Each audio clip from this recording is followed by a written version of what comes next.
Coming up next on the Jeff Crilley Show, you're going to meet James Tippit. He is the CEO and founder of PerLucem. He has dedicated his life to bringing AI to community banking. We'll share his journey next.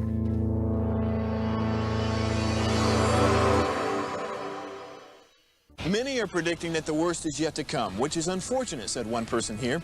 Until now, they've enjoyed the reputation of being the nation's icebox. Watched a burglar in his home this morning by webcam. As a journalist of over 25 years, stories are what make my world turn. Reporting live from the Dallas newsroom tonight, Jeff Crilley, Fox 4 News. But in 2008, I took the jump from my familiar life and started a PR firm from my home. We're talking about anyone with a camcorder like the one I'm using becomes a television network. We started slowly growing the company, and we now have over 100 clients, and we've branched into the world of live digital broadcasting. I now own 8 different TV studios and have a huge team, and the stories that I now get to share are sometimes the most important of my life. Life has a funny way of coming around full circle. This is the Jeff Crilley Show. Well, we are in the wild, wild west days of AI. Everybody and their mother is claiming to be an AI guru, and not all of them know what they're doing, especially in a niche like community banking. And so James Tippit is in the studio. He's with PerLucem. He's the co-founder and CEO. Thanks for coming on the show. Yeah, thanks, Jeff. Thanks for having me. All right, let's give a little bit of your bio. So how many years in banking? I've been in banking a little over 20 years, in mostly community banks, and I've been with a local community bank for the last 17, and an executive for about 12. All right, I'm going to read something from your bio. It says, I spent 20 years as an executive inside community banking, not advising it, not studying it, running it. I sat in those boardrooms. I watched good banks make wrong decisions because they lacked information. So expound on that, please.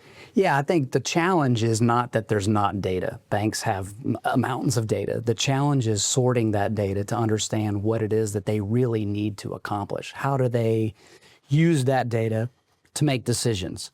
It's one thing to say, I have this strategy, but how does it penetrate my operations to get down to the tactical level? And that's a challenge. And the more data we have, the more challenging that becomes, I believe. All right, without naming the bank, you were sharing a success story with me before the show. Would you share with the audience? Yeah, sure. You know, a lot of community banks don't have the salary to hire a large number of analysts to run, and they had a callable CD report that they needed to analyze and optimize. And they were certainly doing a good job of maintaining it, but what we were able to do was analyze it, optimize the time frame at which they returned the callable CDs, and we saved them about $600,000 in terms of their structure and their balance sheet. Well, you were also telling me before the show that there are AI companies out there that will charge tens of thousands of dollars, and then the results are just not what you want. Well, and that's part of the data, just as we were talking about. So it's one thing, everybody in AI is talking about automating, you know, but if I don't know what process I should automate, should I speed up something I don't know how effective it is? That's not usually going to render a whole lot of value for my company. Yes. It's what we do because it's the easiest thing. Okay, I need to automate creating spreadsheets, but is my process right? Am I going the right direction? And what we've tried to do is build an intelligence layer to help you determine the right strategy. Yeah. And then you can find the choke point, and then you can optimize that choke point rather than just optimizing anything and everything, regardless of how effective it is in your company. Beautiful. We're going to pull up your website, and as we scroll on the website, your ideal client is a community bank or credit union? That's right. Yeah, we would say somewhere, you know, under 10 billion, but anywhere from 50 million to 10 billion. Probably sweet spot is in that company that has somewhere between, you know, 20 and 250 employees in the billion to 2 billion range, but even in the 200 million range. We can make a significant difference in an area where they're not going to be able to hire the staff to do it. They can now empower their current staff to do more and be more productive. Well, and I think so much of what your challenge is, / opportunity, is educating the community banking industry. I mean, do they even know that they need you right now? Well, I think they know. Everybody's talking about AI, and they know they need an AI strategy. Their board is asking for an AI strategy. They don't know what strategies that should be. And I'm afraid in some cases, either they're talking to somebody who has zero banking experience, right? You got a guy who's built AI and doesn't know anything about all the levers of banks. Banks are very complicated mechanisms. Or they don't understand how to take the AI and make it fit for this particular niche. And so we spend a lot of time educating community banks about what's a good way to approach AI and what's not a good way. In fact, we have a meeting next week with a bank, a de novo bank, who wants to start with AI, and we're going to help them build from the ground up. Yes. So I always joke that everybody has Tylenol for somebody's headache. Problem number one, they don't know they have a headache. Problem number two, they don't know that they need your brand of Tylenol. So when you sit down with an executive, do they get it pretty quickly? They do. I mean, what we do is we just ask a lot of questions, because it's not about us telling them what they should do. To your point about the right brand of Tylenol, I think of it as a rope. A lot of times we show up in the AI software world, here's a rope. It's asking questions, so they go, hey, I'm kind of in a hole here. I don't know what to do about this. And then we say, this is the rope. This is the way that we can help you out. So most of our time is spent talking about where their pain points are and really diving into what the issues are. We believe our system at the top in terms of intelligence has broad application, but until we know what, what their pain point is. All right, what's a common pain point? A big part of that for most banks is I've got a particular way I do loans. I do a lot of commercial real estate, or I do a lot of mortgage, and I'm doing that. I don't know what rates are going to do in the future. I don't know what the economics is. So, what's housing starts? How do those impact mortgages? What might that do in the future? So scenario modeling is very challenging for them. Yes. In the absence of that, they do what they've always done. Right. And that works until it doesn't. Well, I think back in the good old days, probably the 50s, 60s, and 70s, a community bank, they did business with Farmer Jones because they love Farmer Jones. They did business with his dad. The handshake deal doesn't really work anymore. The math has to work. So talk about how, like, Farmer Jones comes to a community bank for a loan. Can your solution instantly figure out for the community bank, does this make sense? We absolutely help them with pricing model. What pricing makes sense for what they're doing in terms of risk? All banking is about risk. And so you have to price the risk appropriately. And that's a challenge, right? And to your point about Farmer Jones, what we want to enable them to do is to maintain that relationship with Farmer Jones. AI can't replace that.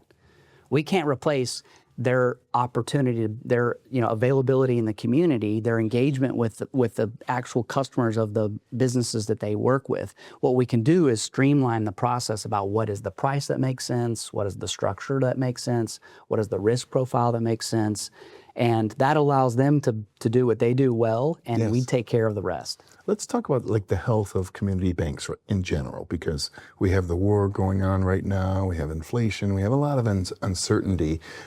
Is this a good time for community banks, or is it a challenge? I think it's a very challenging environment. So when rates are going to either go up or down drastically, like what most businesses and especially banks need is continuity, right? And that's one thing you just don't have. Yeah. And so there's a lot of things going on. How is the economic condition affecting their borrower, right? And so knowing what that is, and no one can say exactly, but having some sense of the predictability of your profile of borrowers and the economic impact on them allows you to change course, to structure loans differently, to approach the process differently. I just think this is a very difficult time right now for banks, and we know the biggest banks are spending billions of dollars literally on AI that they're not going to share with the community bank. It's not like they're going to hand that over. Oh, we built this, why don't you use it?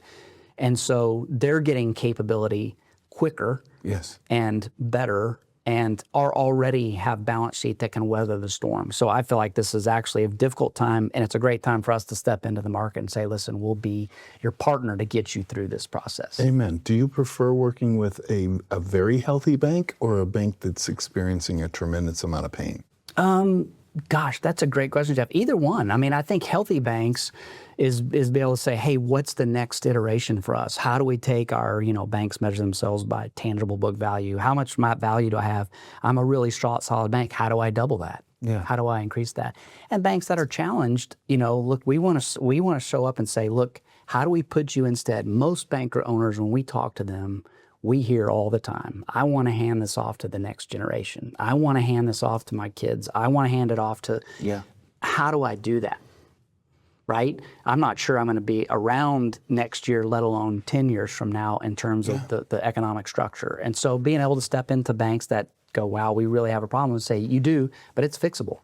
We can turn the corner if we can do these 3 or 4 things, and the system will start to tell you this is the best way out of the process and monitor along the way, because life is iterative. You're going to move and then it's going to change. The economics are going to change. You're going to change again. So I do like that, being able to sort of, I don't want to say save banks, but be able to help the people who are really in that tight zone. All right, give us a sense as to, community banks make money doing loans, and they probably need to be right at least 90% of the time. I mean, if they're only right 60% of the time, do they go under? Yeah, for sure. I mean, you got to be your non-performing asset, so your right factor has to be really small.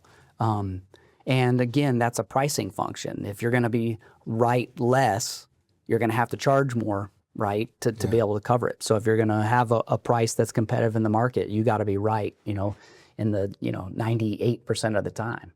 And that's, they have systems that do that, but in the world today where things are moving so fast, we can help them do that quicker, more efficient, and again, allow them to spend more time with customers, which is the community banks are so great at.